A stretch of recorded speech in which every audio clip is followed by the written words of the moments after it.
tema de perforaciones esofágicas.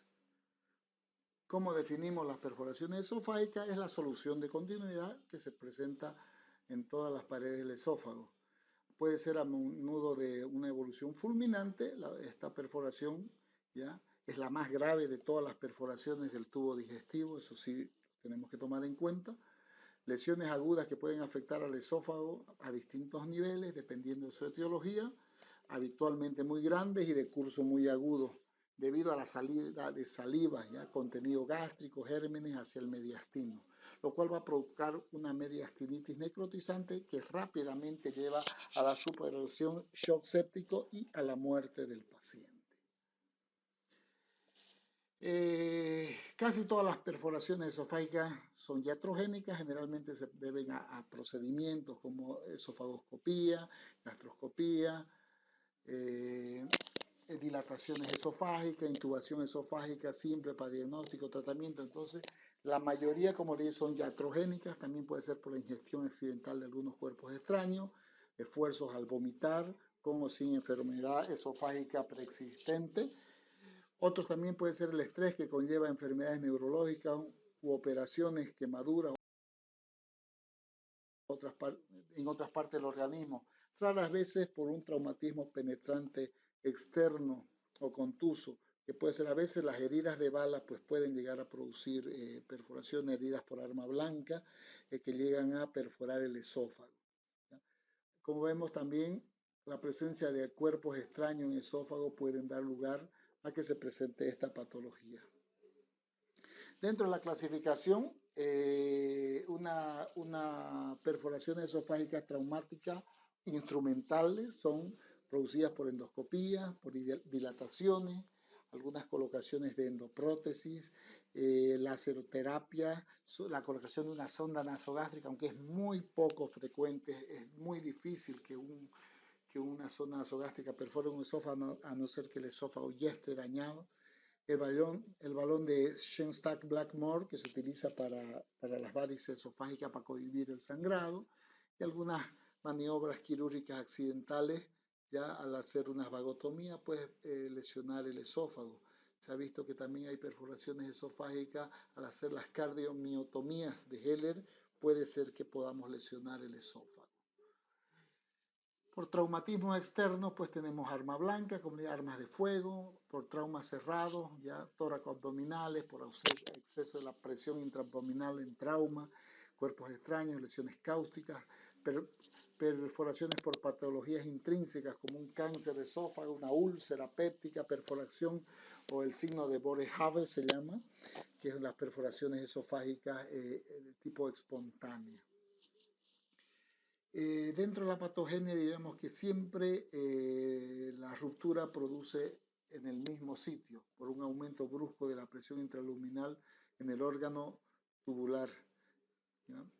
En el extremo inferior del esófago generalmente, inmediatamente por encima del diafragma, o sea, es la zona conocida como la ampolla frénica. Esta lesión siempre va a ser lineal y su extensión puede variar desde ser muy pequeña o ser muy extensa, ¿ya? Pero nunca es inferior de 3 a 4 centímetros, o sea, prácticamente, generalmente, son de mediana a gran tamaño, ¿ya? Siempre sigue el eje paralelo del esófago, como es de esperar en un estabido. Dentro de la sintomatología de la perforación depende en gran parte el sitio y la magnitud, ¿ya?, de la reacción inflamatoria. Los síntomas iniciales más frecuentes pueden ser dolor, fiebre y disfagia. La disnea suele deberse generalmente ya cuando hay una afección en el espacio pleural, con o sin neumotórax presente. El dolor cervical es una manifestación temprana y constante, pero en las perforaciones del esófago cervical, cuando arriba hay un dolor cervical, la crepitación del cuello es mínima, pero es un dato constante. La crepitación, o sea, se produce un enfisema subcutáneo, sobre todo cuando hay una perforación cervical, se va a presentar un enfisema subcutáneo y dolor cervical. El enfisema cervical sería un signo patognomónico, pero su inconstancia reduce el valor, o sea, el hecho de que no haya un enfisema subcutáneo no significa que no haya una perforación esofágica, pero eso sí, si está presente, no hay duda de que hay una perforación. En este, como en otros cuadros de la cirugía de urgencia, la radiología nos puede prestar un auxilio que es inapreciable si revela signos de cierto enfisema mediastínico o la presencia de un neumotórax o hidroneumotórax.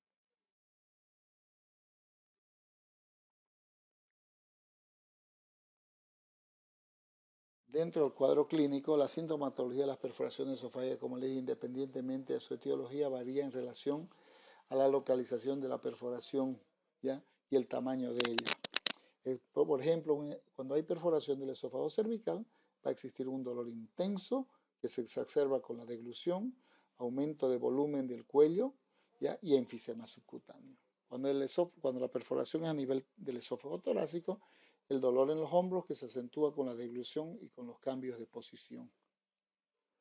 Dentro del examen físico, el paciente puede estar grave, polipneico, taquicárdico, hipotenso, ¿ya? Presentar enfisema subcutáneo cervical, signos de neumo o hidroneumotórax, un 7% se puede presentar en forma bilateral.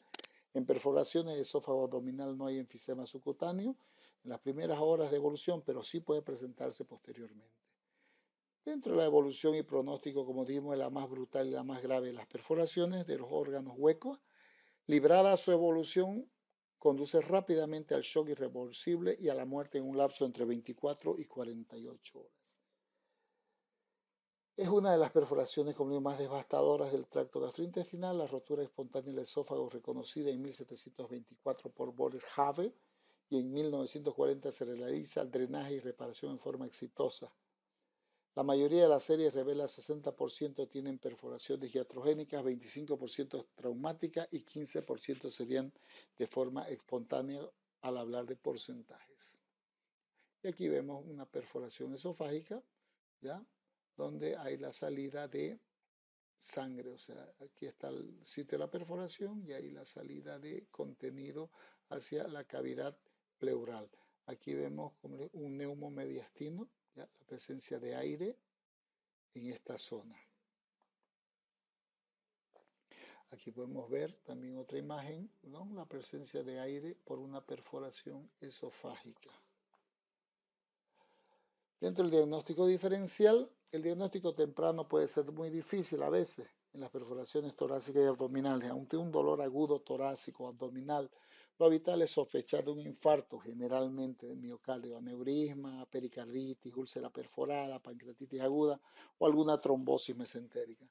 Los antecedentes inmediatos de vómito es de valor para sospechar una perforación espontánea, un paciente que haya vomitado, que haya tenido un vómito con mucho esfuerzo y después presente este tipo de dolor, hay que pensar de que se ha producido una perforación esofágica.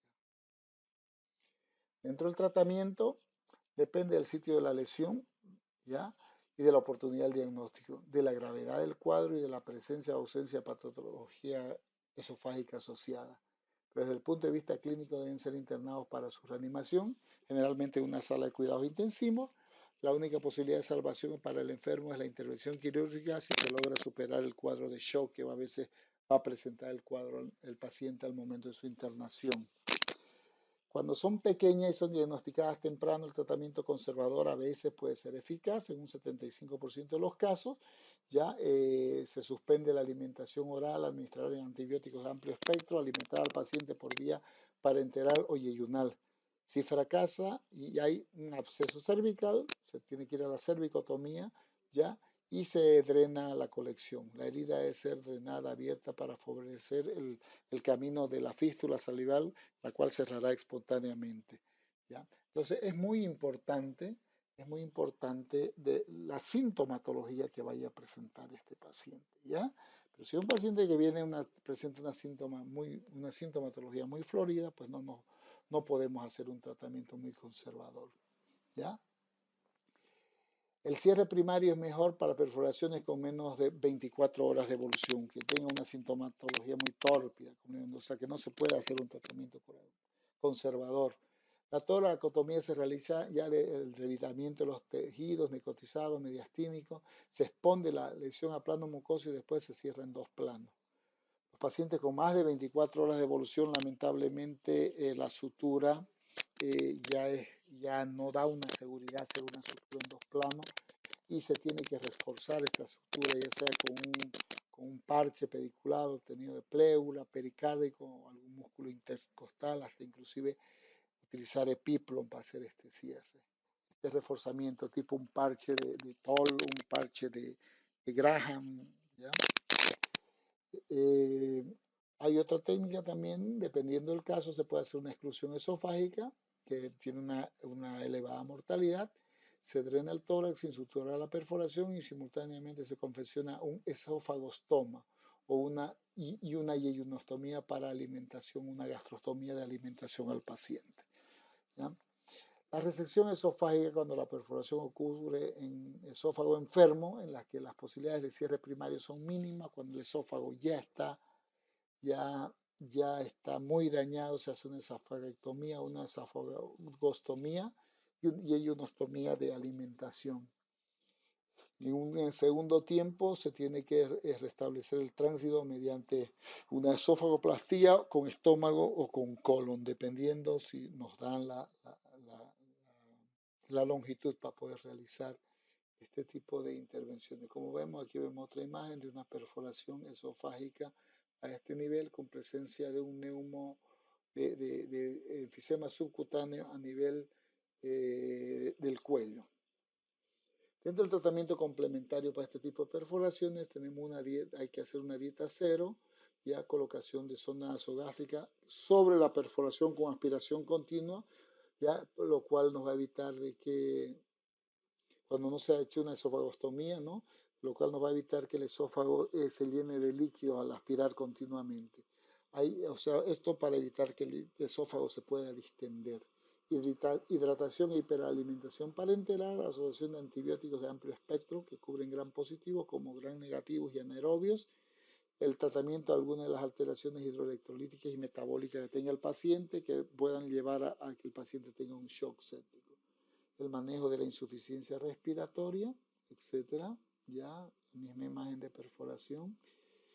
Las complicaciones tenemos pues los abscesos localizados y tardíos, ya, del cuello y el mediastino, que son complicaciones muy graves. Las mediastinitis realmente son complicaciones graves que pueden llevar rápidamente a la muerte del paciente. Pueden haber fístulas esófago-pleurales, fístulas esófago-cutáneas, que pueden ser una complicación de cualquier perforación. Como le di el pronóstico, la mortalidad sigue siendo considerablemente alta. La perforación espontánea supera el 50% de mortalidad en este tipo de pacientes, ¿ya? Aquí vemos alguna imagen donde se ve prácticamente un mediastino ensanchado con una mediastinitis. Cuando ustedes encuentren mediastinos ensanchados, pues hay que sospechar de mediastinitis, ¿ya? Dentro de las perforaciones del esófago torácico, la terapia no operatoria es mejor en las perforaciones cervicales instrumentales por dilatación, estenosis péptica, acalasia o perforación detectada en forma tardía con síntomas mínimos. Esto es muy importante, que hayan síntomas mínimos. La hiperalimentación con antibióticos de amplio espectro y cuidadosa evaluación. La colocación de stent metálicos expansibles no es bueno porque nos pueden abrir más la lesión.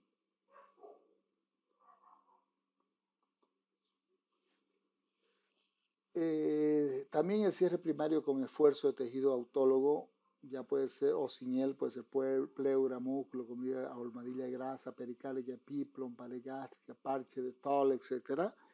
Se requiere drenaje con tubo de toracotomía. ¿Ya?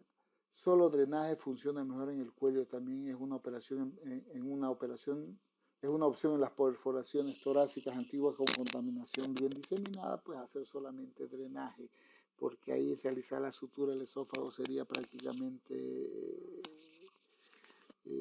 sin éxito, porque vamos a suturar y se va a volver a abrir eso. Drenaje con tubo en T a veces que se pone, crea una fístula controlada, útil cuando la reparación primaria es dudosa, entonces se emplea un tubo más o menos de 20 French, un tubo grueso, ya para poder realizar este tipo de suturas con derivación externa a través de este tipo de tubos. La resección también necesaria cuando en malignidad y en pacientes con estenosis distal. La resección transyatal con anastomosis cervical si la contaminación es mínima. También si es inestable o sucia extensa se hace la esofagostomía cervical, ¿ya? Y el tubo gástrico se usa para reconstruir el tránsito. La exclusión y derivación es una esofagostomía cervical, ligadura de la unión gastroesofágica y un tubo de gastrostomía, y se fabrica un tubo para hacer una gastrostomía. Esto se hace para derivar el esófago cuando se hace una esofagostomía, la parte distal del estómago se la cierra. El uso de estren intraluminales, como le digo, se consideran en malignidades avanzadas, en fístulas traqueoesofágicas, recién, pero en perforaciones no están muy aconsejadas. Muchas gracias, queridos alumnos.